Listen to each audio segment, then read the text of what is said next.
ದೇವರಹೊಸಹಳ್ಳಿ ವೀರಭದ್ರಸ್ವಾಮಿ ದೇವಾಲಯ ಕರ್ನಾಟಕದ ಪುರಾತನ ಗುಹಾಂತರ ದೇವಾಲಯಗಳಲ್ಲಿ ಒಂದು. ಈ ದೇವಾಲಯದ ಸುತ್ತಮುತ್ತಲಿನ ಹಳ್ಳಿಗಳಿಗೆ ಬಹಳ ಹಿಂದಿನ ಕಾಲದಿಂದಲೂ ಭಕ್ತಿಯ ಕೇಂದ್ರ. ವೀರಭದ್ರಸ್ವಾಮಿ ಸುತ್ತಮುತ್ತಲಿನ ಊರುಗಳ ಜನರನ್ನ ಆಶೀರ್ವದಿಸಲು ಮತ್ತೆ ದುಷ್ಟಶಕ್ತಿಗಳಿಂದ ರಕ್ಷಿಸಲು ಭದ್ರಕಾಳಿ ಸಮೇತ ಉದ್ಭವ ಮೂರ್ತಿಯಾಗಿ ನೆಲೆಸಿದ್ರು ಅನ್ನೋದು ವಿಶೇಷ. ವೀರಭದ್ರಸ್ವಾಮಿ ದುಷ್ಟತನವನ್ನ ನಾಶ ಮಾಡಿ ಧರ್ಮವನ್ನ ಎತ್ತಿ ಹಿಡಿಯೋದಕ್ಕೆ ಹುಟ್ಟಿರೋ ಶಿವನ ಉಗ್ರ ರೂಪ. ಇಲ್ಲಿರೋ ಗುಹೆಯೊಳಗೆ ಪಶ್ಚಿಮಕ್ಕೆ ಎದುರಾಗಿ ವೀರಭದ್ರಸ್ವಾಮಿಯನ್ನ ಪ್ರತಿಷ್ಠಾಪಿಸಲಾಗಿದೆ. ಈ ದೇವಾಲಯದ ಇತಿಹಾಸ ಸುಮಾರು ಶತಮಾನಗಳಷ್ಟು ಹಳೆಯದಂತೆ. ಒಂದು ನಂಬಿಕೆಯ ಪ್ರಕಾರ ಇದು ಚೋಳರ ಕಾಲಕ್ಕೆ ಸೇರಿದ್ದು ಅಂತ ಹೇಳ್ತಾರೆ.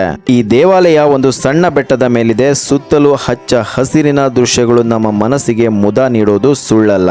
ದೇವಾಲಯದ ಹಿಂದೆ ಬೆಟ್ಟದ ತುದಿಗೆ ಹೋಗೋಕೆ ಒಂದು ಸಣ್ಣ ಜಾಗ ಇದೆ. ಅಲ್ಲಿ ಪವಿತ್ರ ಕಲ್ಯಾಣಿ ಮತ್ತೆ ಗಂಗಾ ಮಂಟಪ ಕೂಡ ಇದೆ. ದೇವಾಲಯದ ಬಳಿ ಇರುವ ಚಿಲುಮೆ ವರ್ಷವಿಡೀ ತುಂಬಿರುತ್ತೆ. ಇದನ್ನು ದೇವತೆಯ ಶಾಶ್ವತ ಅನುಗ್ರಹದ ಸಂಕೇತ ಅಂತ ಹೇಳ್ತಾರೆ.